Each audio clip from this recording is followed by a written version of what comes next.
Welcome to south Indian cooking. இன்றைக்கி இட்லி தோசைக்கெல்லாம் வச்சு சாப்பிட்ற மாதிரி ஒரு பொடி தான் பார்க்க போகிறோம். இந்த பொடியை நல்லெண்ணெய் இல்லைன்னா நெய் ஊற்றி சாப்பிட்லாம், ரொம்ப டேஸ்ட்டாக இருக்கும். இப்போ நம்மளால் முடியாதப்போ சாம்பார் வைக்க முடியல, சட்னி செய்ய முடியலன்னா டக்குன்னு இந்த பொடி நம்மளுக்கு ரொம்ப யூஸ்ஃபுல்லாக இருக்கும். வாங்க இந்த பொடி எப்படி செய்யறதுன்னு பார்க்கலாம். இப்போ அதுக்கு ஒரு பேன் வச்சுருக்கேன். இப்போ மெஷரிங் கப்பில் 1 கப் அளவு வெள்ளை எள் எடுத்திருக்கேன். நான் வெள்ளை எள் எடுத்திருக்கேன். நீங்கள் கருப்பு எள் இருந்தாலும் நீங்கள் கருப்பு எள் எடுத்துங்க. இது ரெண்டுமே யூஸ் பண்ணலாம் நம்ம. இப்போ இதை மீடியம் ஃப்ளேம்லேயே வச்சு கருகாமல் வறுத்து எடுத்துக்கலாம்.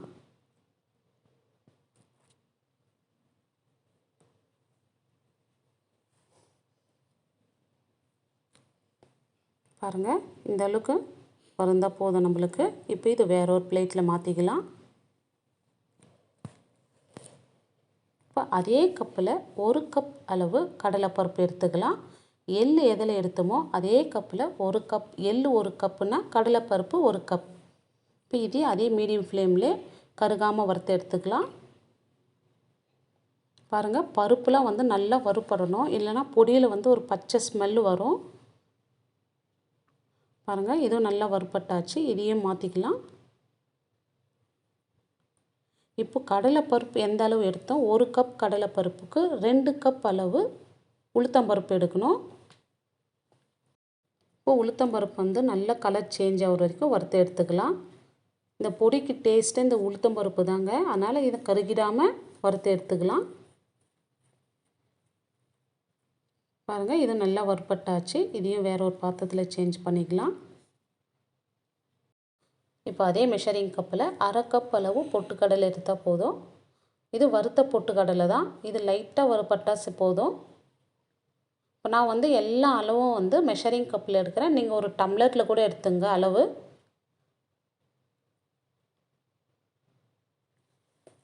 பாருங்கள், இந்த அளவு வறுப்பட்டால் போதும் இது. இப்போ இது வேற ஒரு பாத்திரத்தில் சேஞ்ச் பண்ணிக்கலாம்.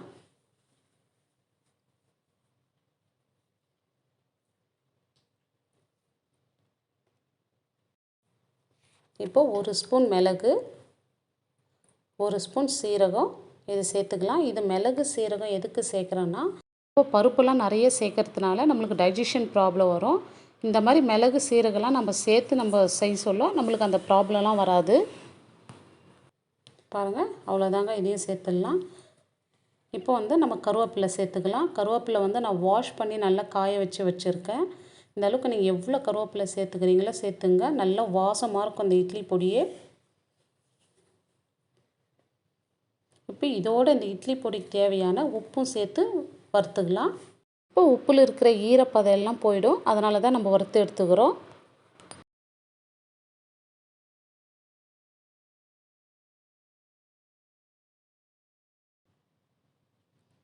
இது எல்லாமே லோ ஃப்ளேம்லேயே வச்சு வறுத்து எடுத்துக்கலாம்.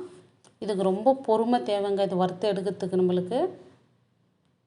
இது எல்லாமே எனக்கு வறுத்து எடுக்கிறதுக்கு 1/2 மணி நேரம் ஆச்சுங்க. இப்போ 1 ஸ்பூன் பெருங்காயம் போட்டுக்கிறேன். நான் கட்டி பெருங்காயம் எண்ணெயில் வறுத்து தூள் பண்ணி வச்சுருக்கேன்.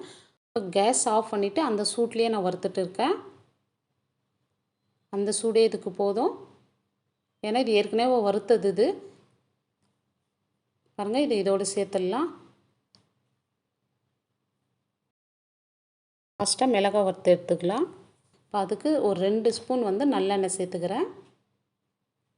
இப்போ 10 காஷ்மீரி மிளகாய், 10 நார்மல் மிளகாய் சேர்த்துருக்கேன். எனக்கு இந்த அளவுக்கு காரம் போதும். உங்கள் காரத்துக்கு ஏற்ற மாதிரி நீங்கள் மிளகாய் கூட்டவோ குறைக்கவோ செஞ்சுங்க. மீடியம் ஃப்ளேம்லேயே வச்சு வறுத்து எடுத்துக்கலாம். நம்ம ஹை ஃப்ளேமில் வச்சு வறுத்தோன்னா மிளகா கருகி போயிடும். கருகி போச்சுன்னா நம்மளுடைய மிளகாய் பொடி கலரே சேஞ்ச் ஆகிடும். இந்த மாதிரி லோ ஃப்ளேம்லேயே வச்சு வறுத்து எடுத்துக்கலாம். இப்போ ஒரு பிளேட்டில் மாற்றிக்கிறேன். டிஷ்யூ பேப்பரை போட்டு நான் போட்டிருக்கேன். டிஷ்யூ பேப்பர் இந்த மிளகாய் மேலே இருக்கிற எண்ணெயில் அப்சர்வ் பண்ணிடும். பாருங்கள், இப்போ எல்லாமே நல்லா ஆறி வந்திருக்கு. இப்போ பாருங்கள், மிளகாய் பாருங்கள் இப்படி உடைச்சிக்குது பாருங்கள். நம்ம லோ ஃப்ளேம்லேயே வச்சு வறுக்குவோம். கரெக்டாக பாருங்கள், மிளகாய் நல்லா வறுபட்டு வந்திருக்கு. இப்போது இது ஒரு மிக்ஸி ஜாரில் மாற்றி ஃபஸ்ட்டு மிளகாய் மட்டும் அரைச்சி எடுத்துக்கலாம். நம்மளுக்கு பருப்பு பொடியெலாம் வந்து கொஞ்சம் கொரகொரப்பாக இருந்தால் போதும். மிளகாய் மட்டும் நல்லா ஃபைன் பவுடராக வரணும். இந்த அளவுக்கு ஃபைன் பவுடராக வந்தால் போதும். அரைச்சாச்சு பாருங்கள். இப்போ வறுத்த பொருள் எல்லாமே சேர்த்து மிளகாயோடு சேர்த்து அரைச்சிக்கலாம். எள்ளு மட்டும் லாஸ்ட்டாக சேர்த்துக்கலாம்.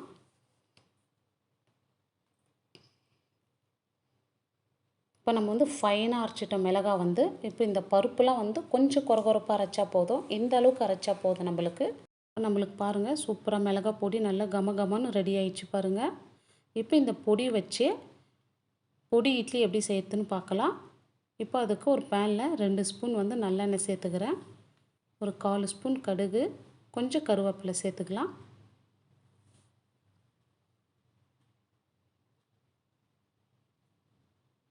இப்போ கருவேப்பிலை சேர்த்ததும் லோ ஃப்ளேமில் வச்சுடுங்க.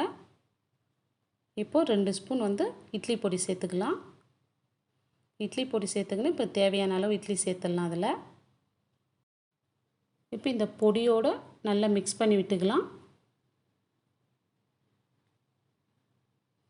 பாருங்கள், இந்த மாதிரி நல்லா மிக்ஸ் பண்ணி விட்டுங்க.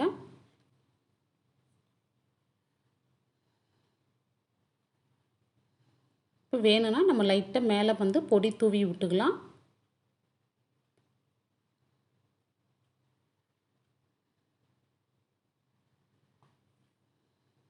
அவ்வளோதாங்க, நம்மளுடைய பொடி இட்லி எவ்வளோ சூப்பராக ரெடி ஆயிடுச்சு பாருங்கள். அவ்வளோதான், கேஸ் ஆஃப் பண்ணிடலாம்.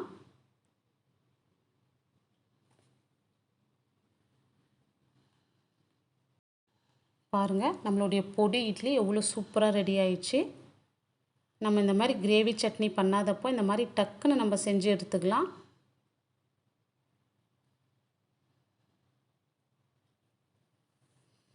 பாருங்கள், நம்மளுக்கு இட்லி பொடி ரெடி ஆயிடுச்சு. பொடி இட்லியும் ரெடி ஆயிடுச்சு. நீங்களும் இதே அளவுகளோடு செஞ்சு பாருங்கள். நான் எந்த அளவு எடுத்தனோ அதே அளவுகளோடு நீங்களும் செஞ்சு பாருங்கள். செஞ்சு பார்த்துட்டு எப்படி வந்ததுன்னு கமெண்ட் பண்ணுங்கள். இந்த வீடியோ பிடிச்சிருந்தா லைக் பண்ணுங்கள். உங்கள் ஃப்ரெண்ட்ஸ் அண்ட் ஃபேமிலிக்கு ஷேர் பண்ணுங்கள். நம்ம சேனலை சப்ஸ்கிரைப் பண்ணாத பார்த்துட்டு இருந்தீங்கன்னா நம்ம சேனலை சப்ஸ்கிரைப் பண்ணிவிட்டு பெல் பட்டனை கிளிக் பண்ணுங்கள். தேங்க்ஸ் ஃபார் வாட்சிங்.